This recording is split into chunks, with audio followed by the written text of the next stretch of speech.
there are people in my family who have made certain choices about their health that makes me really sad because the writing is on the wall.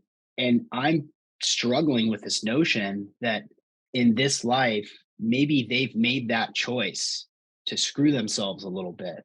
And maybe that's what they need to do in this go round. When you're talking about community and supporting and saying, calling people out, saying, hey, I want to help you, but some people don't want to be helped, or some people's path maybe in this lifetime is to just downward spiral. I don't know if you've thought about that or have a response. Well, for sure. I mean, like to say that we fully know, like we may have notions, but to say that we fully know what we're meant to do in life, especially what others are meant to do in life, is just horseshit.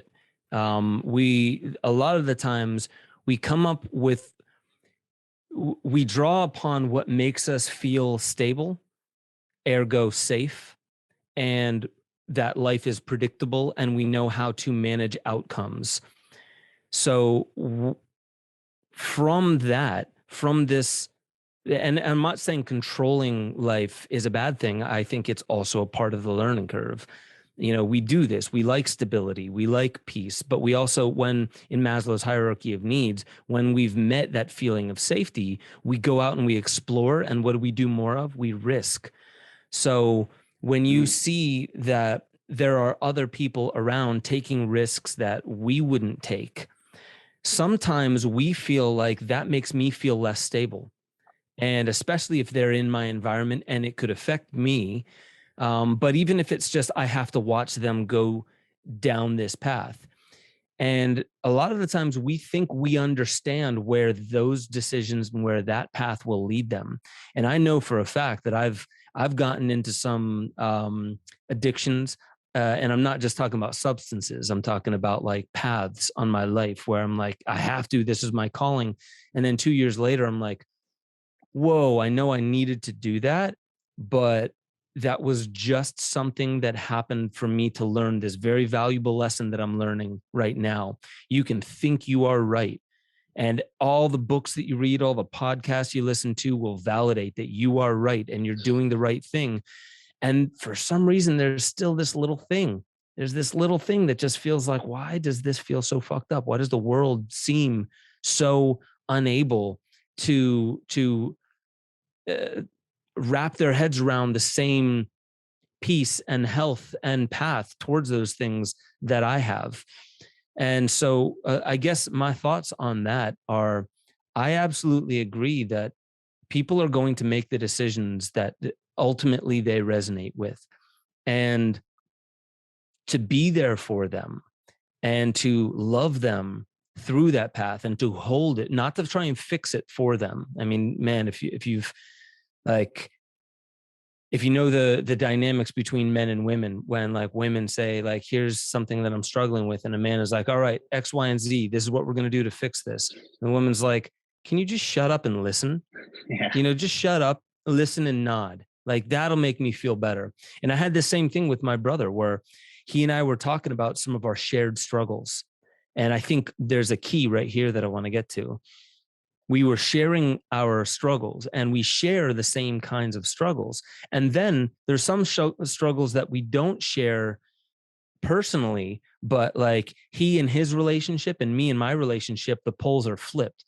So Mm. I related to his wife and he was relating to my wife more.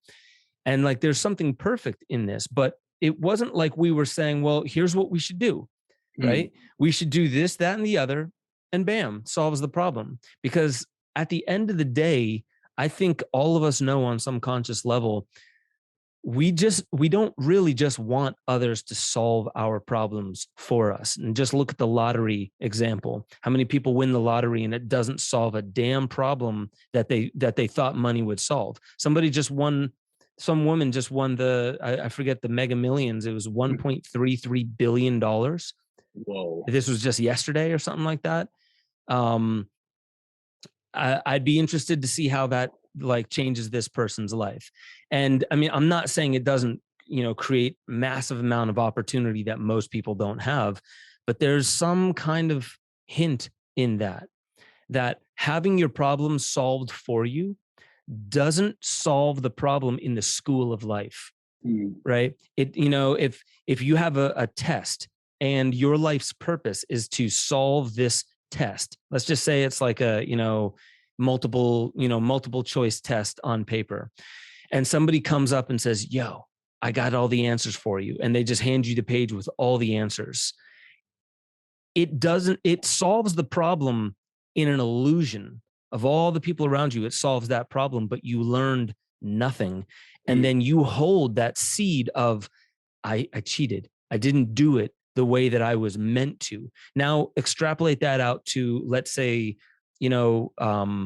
we chose this on a soul level. We chose all of our struggles on a soul level before coming here.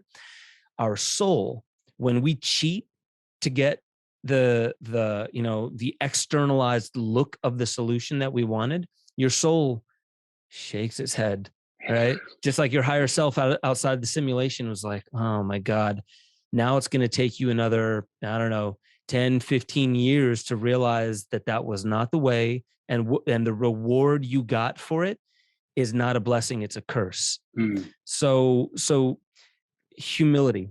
There's the one thing I'll say to what you were saying, because I see all the same telltale signs that you're talking about. People constantly going back to medicine, thinking that this external thing is going to solve the internal problem, when really it's your fortitude. It's you acknowledging, it's me.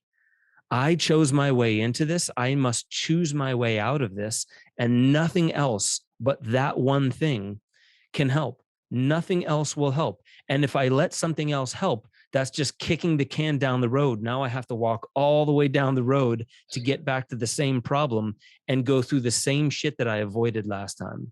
Mm-hmm. Humility, acknowledging that, being able to say, I don't know. Like, I don't even know who I am. But when you say that, when you say, I admit I don't even know who I am, your soul is like, oh, finally, we're getting somewhere, right? Because when you admit the most fundamental thing, I don't even know who I am, then you didn't box it up into, it's like, here's my solution. It's boxed up. What does that mean? It's rigid. It's unchanging. You're not allowing the external forces in the natural flow, the Tao of life, to evolve it. You've boxed it. You've turned it into something. But when you say, who am I? Then you're inviting infinity.